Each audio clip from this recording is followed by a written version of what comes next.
சிவாய மகாபெரிவா திருடிகளே சரணம். மைண்ட்ஸ்பியர் நேயர்கள் அனைவருக்கும் என்னுடைய பணிவான வணக்கங்கள். நம்மளுடைய அச்சீவர்ஸ் அனைவருக்கும் என்னுடைய நன்றிகள் நன்றிகள் நன்றிகள். இன்னைக்கு என்ன பார்க்க போகிறோம் அப்படின்னா, டெசிஷன் மேக்கிங்கை பற்றி தான் பார்க்க போகிறோம். இது பர்சனாலிட்டி டெவலப்மெண்ட்டில் வரக்கூடியது தான். இந்த டெசிஷன் மேக்கிங் அப்படிங்கிறது நிறைய இருக்குதுன்னு வச்சுக்கோங்களேன். நிறைய ப்ராசஸ் இருக்குது. இன்றைக்கி நம்ம பேசிக்காக என்ன பார்க்கலாம், என்னெல்லாம் டெசிஷன் எடுக்க போகிறோம் அப்படின்னா, நமக்கு என்னென்னலாம் ஃபஸ்ட்டு நம்ம தெரிஞ்சுக்கணும் அப்படிங்கிறது தான் பேசிக் இன்ஃபர்மேஷன் இன்றைக்கி பார்ட் 1 அப்படிங்கிறத கொடுக்க போகிறோம். டெசிஷன் மேக்கிங்னு போகிறோம் அப்படின்னு வச்சுக்கோங்களேன், எல்லா இண்டிவிஜுவலுமே டெசிஷன் எடுப்போம் தான். ஆனால் நம்ம யாருங்கிறத நம்ம ஃபஸ்ட்டு தெரிஞ்சுக்கணும். நம்ம என்ன மாதிரி பிஹேவியர் உள்ள பர்சன், நம்மளுடைய கேரக்டர் என்ன நமக்கே தெரியாது. ஆக்சுவலி நம்ம யார் அப்படிங்கிறத ஃபஸ்ட்டு நம்ம தெரிஞ்சுக்கணும். அதுதான் என்னன்னு சொல்லுவாங்கன்னா பர்சனல் ட்ராப் அப்படின்னு சொல்லுவாங்க. பர்சனல் ட்ராப்னா, இப்போ ஒரு சுச்சுவேஷன் வருதுன்னு வச்சுக்கோங்களேன். அந்த சுச்சுவேஷனில் இப்போ நான் டெசிஷன் எடுக்கிறேன்னா நான் எடுக்க மாட்டேன், அடுத்தவங்களை கையை காமிச்சு விட்டு எடுக்க சொல்வேன். இப்போ நான் அடுத்தவங்களை கையை காமிச்சு விட்டு எடுக்க சொல்கிறேன்னா, ஏதாவது நெகட்டிவாக வந்துச்சு அப்படின்னாக்கா அவங்கள கையை காமிச்சு விடுறது. இப்போ அந்த கழுவுற மீனில் நழுவுற மீன் சொல்லுவோம் இல்லைங்களா, அந்த மாதிரி இருக்கிறது. அந்த மாதிரி பர்சனாக நம்ம இல்லை, என்ன நடந்தாலும் பாசிட்டிவாக வந்தாலும் நெகட்டிவாக வந்தாலும் என்னால் ஏற்றுக்க முடியும், இது வந்து நான் முடிவெடுத்தது அப்படின்னு யோசிக்கக்கூடிய பர்சனா அப்படிங்கிறத ஃபஸ்ட்டு நம்ம தெரிஞ்சுக்கணும். நம்மளுடைய பிஹேவியர் என்ன, நம்மளுடைய நேச்சர் என்னங்கிறத ஃபஸ்ட்டு தெளிவாக்கிக்கிட்டு தான் நம்ம டெசிஷன் மேக்கிங்குள்ளேயே போகணும். இதுதான் ஃபஸ்ட்டு பேசிக். இதை தெரிஞ்சுக்கிட்டதுக்கப்புறம் தான் அடுத்து நம்ம டெசிஷன் மேக்கிங் ப்ராசஸ்க்கு போக போகிறோம். ஃபஸ்ட்டு ஸ்டெப் என்ன அப்படின்னு பார்த்தீங்கன்னா, ஒரு டெசிஷன் எடுக்க போகிறீங்க. அப்போது நீங்கள் கம்ஃபர்ட் ஜோனில் இருக்கணும்னு யோசிக்கிறீங்களா? அதாவது பிளேயிங் சேஃப் அப்படின்னு சொல்லுவாங்க.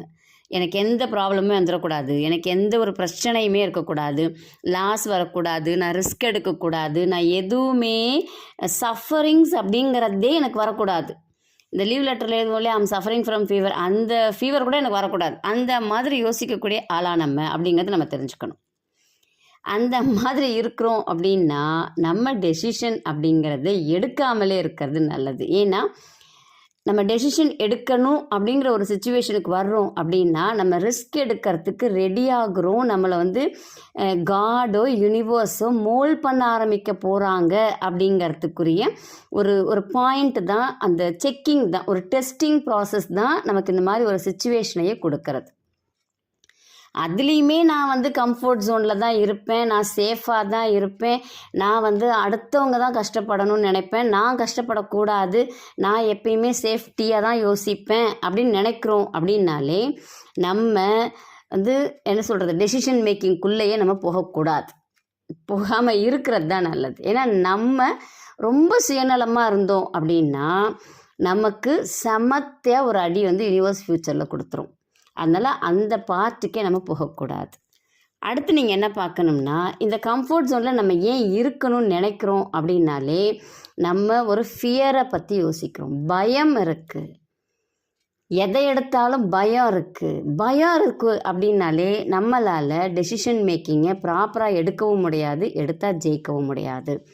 இல்லை என்னால் பார்த்துக்க முடியும் அப்படிங்கிற ஒரு, என்னால் செய்ய முடியும் அப்படிங்கிற ஒரு கான்ஃபிடென்ட் இருக்கணும். அந்த ஃபியருக்கு குட் பை சொல்லிட்டு வந்தீங்கன்னா டெசிஷன் நம்ம எடுக்கலாம். நெக்ஸ்ட்டு பார்த்தீங்க அப்படின்னா திஸ் ஆர் தட் அப்படின்னு யோசிப்பாங்க. திஸ் ஆர் தட் அப்படின்னா ஒன்று மைண்டு வேலை செய்யும், இன்னொன்று பிரெயின் வேலை செய்யும். பிரெயின் என்ன சொல்லும்னா லாஜிக்காக யோசிக்கும், இதை இந்த வேலை போ, இதை இப்படி பண்ணு அப்படின்னு சொல்லி கூட்டிகிட்டே இருக்கும். நம்ம மனசு என்ன சொல்லும் அப்படின்னா இந்த வழியில் போ அப்படின்னு சொல்லும். ஆனால் இந்த டைம் நீங்கள் என்ன பண்ணணும் அப்படின்னா, என்ன ஆனாலும் பரவாயில்லன்னு உங்கள் மனசு சொல்கிறத கேட்க ஆரம்பிச்சிங்க அப்படின்னாக்கா கண்டிப்பாக உங்களுக்கு பிடிச்சி அந்த ஒர்க்கை செய்வீங்க.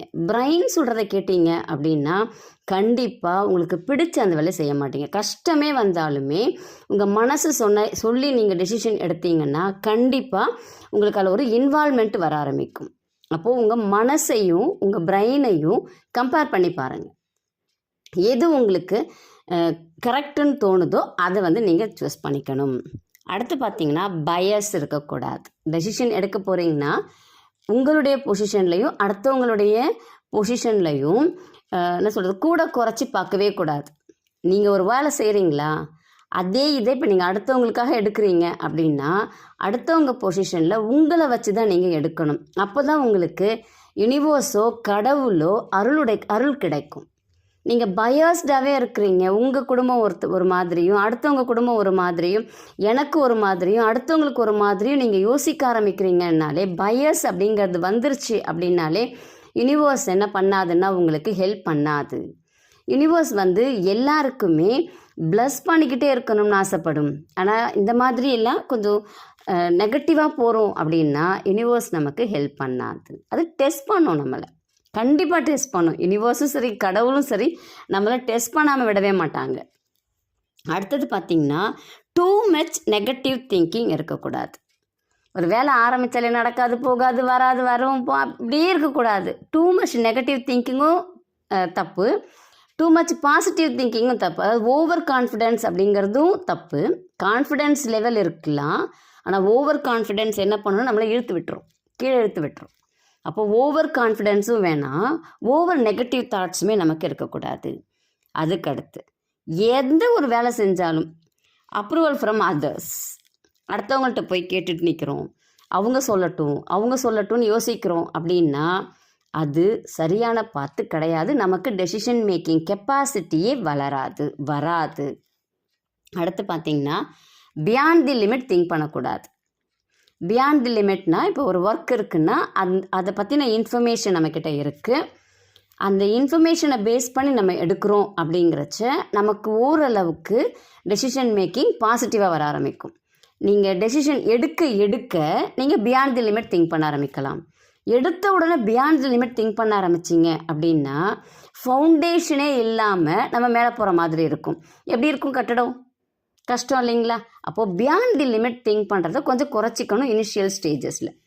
நீங்கள் டெசிஷன் எடுக்க ஆரம்பிச்சிட்டிங்க, உங்களுக்கு கன்ஃபியூஷன் கிடையாது, நீங்கள் போல்டாக எடுக்கிறீங்க அப்படின்னா நீங்கள் பியாண்ட் தி லிமிட் திங்க் பண்ணலாம். இதுதான் டெசிஷன் மேக்கிங்குரிய ஃபஸ்ட்டு குவாலிட்டி. இது ஃபஸ்ட்டு பார்ட்டு தான் நான் இப்போ கொடுத்துருக்கிறது. கொஞ்சம் யோசிச்சு பாருங்கள், நம்ம என்னென்னலாம் பண்ணுறோம், என்னென்னலாம் பண்ணல, அடுத்து நம்ம டெசிஷன் மேக்கிங் வரும்போது என்ன பண்ணணும் அப்படிங்கிறதையும் கொஞ்சம் யோசிச்சு பாருங்கள். கண்டிப்பாக உங்களுக்கு டெசிஷன் மேக்கிங் குவாலிட்டி அப்படிங்கிறது இம்ப்ரூவ் ஆகும். நல்லதே நடக்கும். நன்றி, வணக்கம்.